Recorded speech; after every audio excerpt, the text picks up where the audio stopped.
Imagine this. You're sitting at a table in 2005, and everyone around you is celebrating. Home prices are guaranteed to rise. Banks are printing money. TV hosts are smiling. And if you question any of it, you're the weird one. Now imagine you look at the numbers, and you realize the whole thing is built on sand. Not only that, you decide to bet against it. A bet so unpopular, people laugh at you. A bet so complicated, most smart investors can't even understand it. And a bet so dark that if you win, it means the world is about to lose. This is The Big Short. And today, I'm going to tell you the story of the few outsiders who saw the 2008 housing crash coming years before it happened. Not because they were prophets, not because they were lucky, but because they were willing to do one thing most people refuse to do: look directly at reality, even when it's ugly. Take a breath, because this story is a ride. The Big Short by Michael Lewis is not just a finance book. It's a human story about incentives, delusion, arrogance, and a system designed to reward people for not asking questions. It's also a story about a handful of misfits, people who didn't fit in on Wall Street, people who were too blunt, too obsessive, too nerdy, too skeptical. And those flaws ended up being their superpower. You don't need to be a finance expert to follow this. I'll walk you through the key ideas, slowly, clearly, like we're sitting across from each other.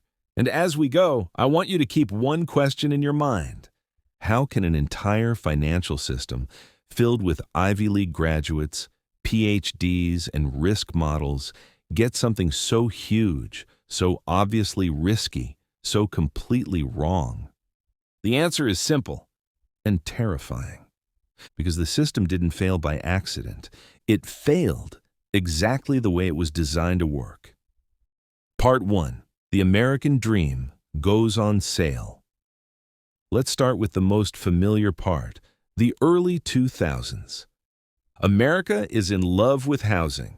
A home isn't just a place to live. It's a symbol, a milestone, and a trophy. And for a while, it feels like a miracle. People buy houses. Their house value goes up. They refinance and they pull cash out. They buy a bigger house. That house goes up too. It's like a national slot machine. And everybody thinks they're a genius. And Wall Street sees it, not as shelter, not as a community, but as raw material, a new product, a new pipeline of money. So the mission becomes very clear. Get as many mortgages written as possible, as fast as possible, no matter what. And this is where the story turns. Because the question isn't, can this person afford the loan? The question becomes, can we close the loan and sell it to someone else? That little shift changes everything. Or 2. Meet Michael Burry, the doctor who didn't belong. Our first main character is Michael Burry. He's not a classic Wall Street guy. He's a medical doctor, a former neurology resident, a guy who reads financial statements like most people read sports scores. He runs a hedge fund called Scion Capital, and he has a reputation for being intense. He doesn't do small talk. He doesn't play the Wall Street social game. He spends his days buried in data, filings, spreadsheets, footnotes. And that's exactly why he sees what others don't. Michael Burry starts digging into mortgage bonds. These are bundles of home loans packaged together and sold as investments. They're called mortgage-backed securities. The sales pitch is seductive. Housing is safe. People always pay their mortgages. And even if some people don't, the bundle is diversified, so the risk is low. But Burry doesn't accept the sales pitch. He reads the fine print. He asks the boring questions. What kind of loans are inside these bundles? Who are the borrowers? What happens when interest rates reset? How many loans are no documentation? How many borrowers have no real income?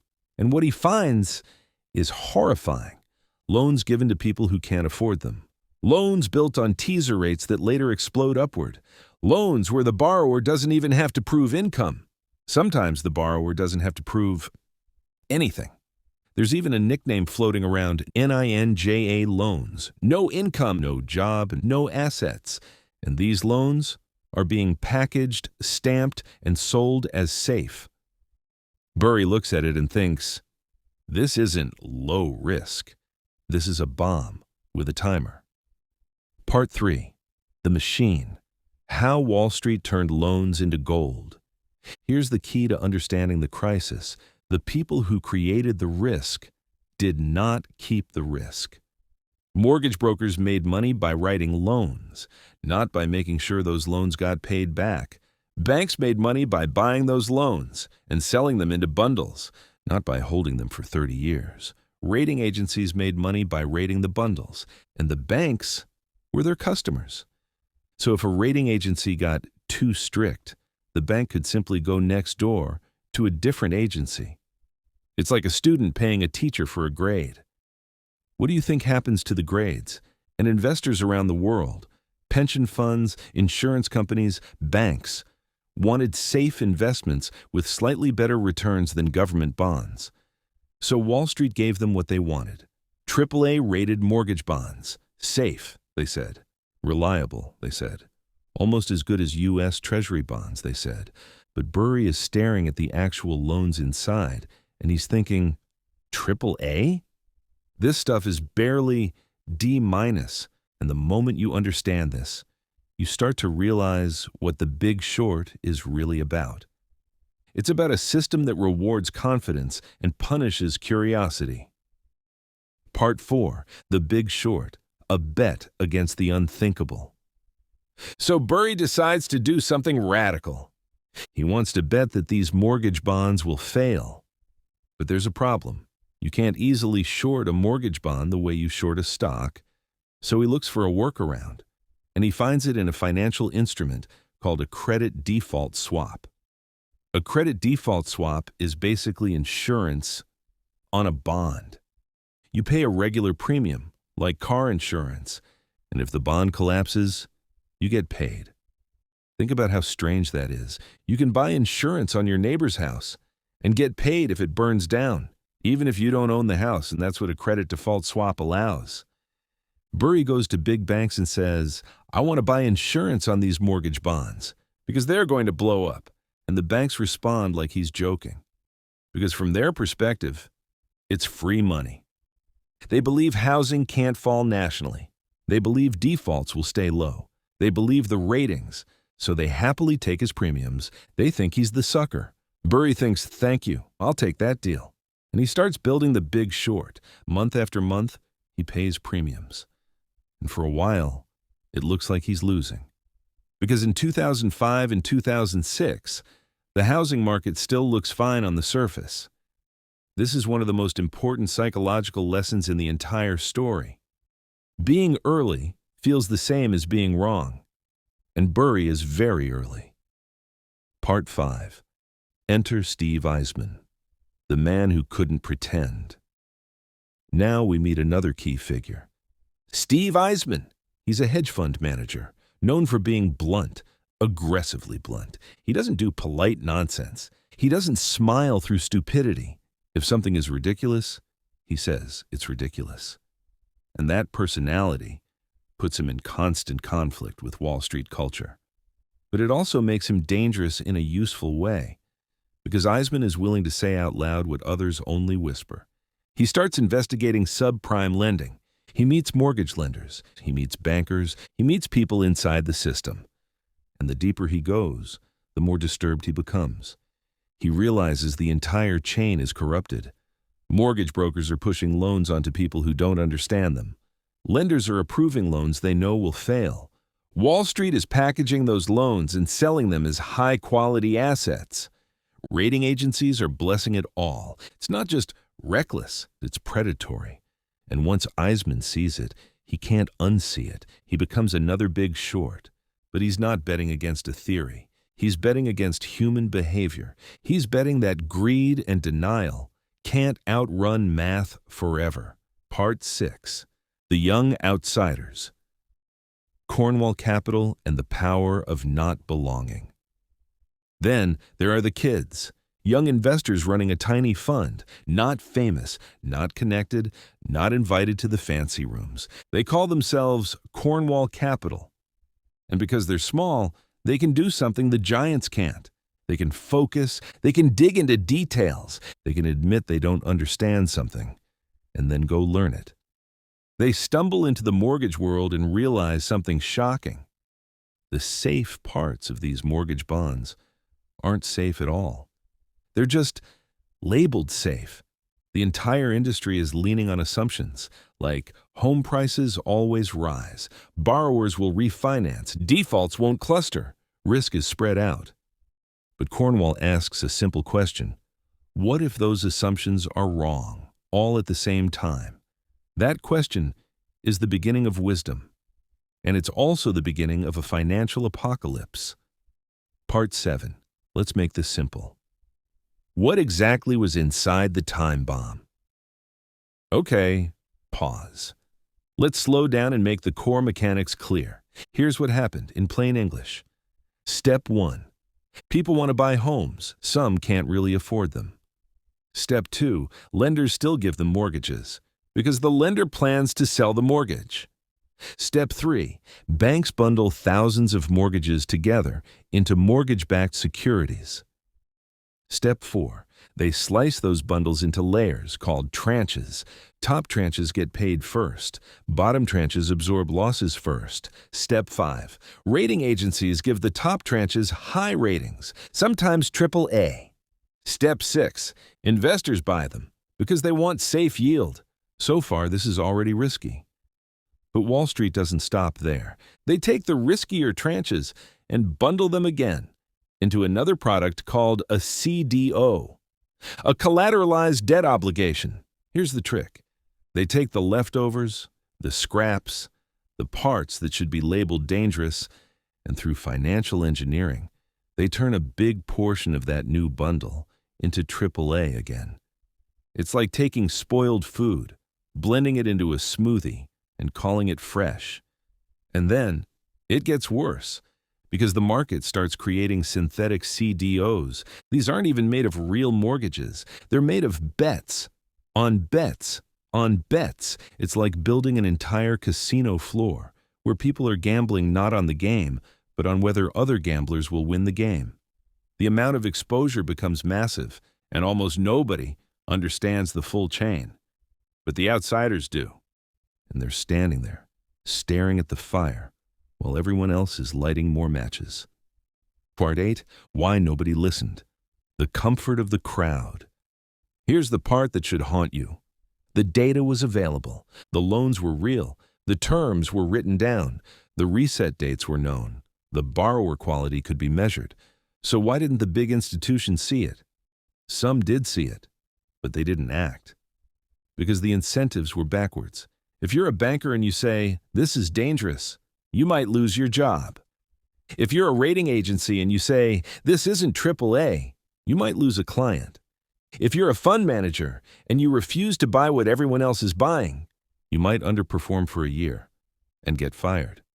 So the safest move for your career is to be wrong with the crowd. That's how bubbles get power, not through ignorance, but through social pressure, through career risk, through the quiet fear of looking stupid alone. And meanwhile, the outsiders are very alone. Part 9. The pain of being right. Early is a special kind of torture. Now let's talk about the emotional reality of The Big Short, because this wasn't a clean victory. It was messy, stressful, and at times brutal. Imagine paying insurance premiums every month for a disaster that hasn't happened yet. Your investors start calling. They ask why you're losing money. They ask why you're betting against the strongest market in America. Some of them want to pull out. And the very banks selling you these swaps, are not always honest about pricing. Sometimes the underlying bonds are deteriorating, but the market prices don't reflect it yet. So on paper, your trade looks bad, you feel crazy. You start thinking, what if I'm wrong? What if the system stays irrational longer than I can stay solvent? This is the part of the story that separates research from courage. Because facts alone aren't enough. You have to endure being mocked, being doubted, being isolated, and still keep holding your position. Burry, in particular, becomes almost consumed by it. He's not just betting money, he's betting his identity, his credibility, his sanity, and he's doing it in a world that punishes discomfort. Part 10. The cracks. When reality finally starts to speak, then the cracks begin. Not in headlines at first, and in quiet places, in missed payments, in rising delinquencies, in subprime borrowers who took adjustable rate mortgages, and suddenly their monthly payment jumps. Teaser rate ends. Reality begins. People can't refinance because home prices stop rising. And when home prices stop rising, the whole trick collapses. Because so many of these loans only worked if the borrower could refinance later. But refinance requires equity, and equity requires rising prices. So once prices flatten, many borrowers are trapped, and trapped borrowers default. It starts in certain neighborhoods, then cities, then states, and slowly the infection spreads. The outsiders track it. They watch the data. They watch the bond indices. They watch the weakest slices begin to fail, and the system tries to pretend it's fine. Because acknowledging the truth would mean admitting the entire market is mispriced, and that's not just embarrassing, that's lethal. Part 11. The moment the world turns and the unthinkable happens. Eventually, the market can't hide anymore. The losses hit the lower tranches hard, then the next tranches, then the supposedly safe tranches, and suddenly, the ratings that were supposed to protect investors look like a joke. Then the panic. Firms begin to fail, liquidity dries up, nobody trusts anyone's balance sheet. Because nobody knows who is holding what, and that's what complexity does. It doesn't just create risk, it hides risk until it explodes. Some giant institutions collapse or get rescued, the names become history lessons. And the outsiders, the short sellers, are finally proven right. Their swaps pay off. The insurance claims come due. They make fortunes. But here's the twist. They don't feel like heroes because their profit is built on a tragedy. Families lose homes, people lose jobs, retirements shrink, communities get crushed, and the short sellers are left with a strange kind of victory, the kind that tastes like ash. Part 12. The real villain. It wasn't bad people. It was a bad system. One of the most powerful points in The Big Short is this. The crisis didn't require a room full of evil masterminds. It only required ordinary people doing what the system rewarded. Mortgage brokers rewarded for volume. Lenders rewarded for growth. Banks rewarded for packaging and selling. Rating agencies rewarded for pleasing clients. Investors rewarded for chasing yield without asking hard questions. And regulators, often behind, outmatched, or asleep at the wheel. Each piece, on its own, can be rationalized. But together, it becomes a machine that manufactures disaster. This is why the book feels so unsettling, because it suggests something uncomfortable. If you put the same incentives in place again, you could get the same outcome again. Different decade, different product, same human nature. Part 13. What the outsiders really did. Their secret wasn't genius. It was honesty. Let's talk about what made these people different. They weren't necessarily smarter than everyone else. They were more honest about uncertainty. They were willing to say, I don't understand this yet. I'm going to dig until I do. They were willing to look stupid, temporarily, to avoid being blind, permanently. And they were willing to accept a simple rule. If you can't explain where the money comes from, you're the money. That line is worth repeating. If you can't explain where the money comes from, you're the money. Wall Street sold safety that wasn't safe, and many investors bought it because the label was comforting. The outsiders ignored the label and read the ingredients. That's the whole story in one sentence. Part 14. Lessons you can use today, even if you never touch Wall Street. Now let's make this personal, because you might be thinking, okay, wild story, but what do I do with it? Here are the real lessons The Big Short leaves you with. Lesson 1. Incentives matter more than intelligence. Smart people can behave foolishly if the reward system pushes them there. If you want to understand any organization, any industry, any trend, follow the incentives. Lesson 2. Complexity is often camouflage. When something becomes too complex to understand, it doesn't become safer. It becomes easier to misprice and easier to abuse. Lesson 3. The crowd is not a compass. When everyone agrees, it doesn't mean they're right. It might mean they're scared to disagree. Lesson 4. Being early hurts. If you're right too soon, you will be mocked. That doesn't automatically mean you're wrong. But you also need humility, because being early can also mean being mistaken. So the real skill is this. Test your beliefs, audit your assumptions, and be brutally honest with yourself. Lesson 5. Never confuse a story with reality. People love stories like, housing always goes up. This time is different. The model says it's safe. Reality doesn't care about stories. Reality only cares about math, behavior, and consequences. Part 15. The aftertaste and why this book still matters. Even after the crash, even after the headlines, the bailouts, the reforms, The Big Short still matters because it forces you to ask, what is happening right now that we're all pretending is normal, but is actually fragile? And it's not about living in fear. It's about living awake. It's about resisting the comfort of easy narratives. It's about asking, who benefits if I believe this? Who gets paid if I ignore the risk? What assumptions am I accepting without checking? That mindset is not just financial literacy. It's life literacy. A final thought. So here's the strange truth at the heart of The Big Short. A few people saw the crash coming, not because they were magical, but because they were willing to be unpopular. They were willing to be uncomfortable. They were willing to ask annoying questions. They were willing to look at the part of the room everyone else avoided. And in a world that rewards confidence, their greatest advantage was skepticism. If this story taught you something, if it made you look at money, markets, and human behavior differently, do me a favor. Leave a comment with one idea that surprised you, or one lesson you want to carry into your own life. I read the comments, and I want to know what hit you the hardest. And if you want more summaries like this, told like a story, not a lecture, go ahead and like the video, share it with a friend who loves big ideas, and subscribe for the next episode.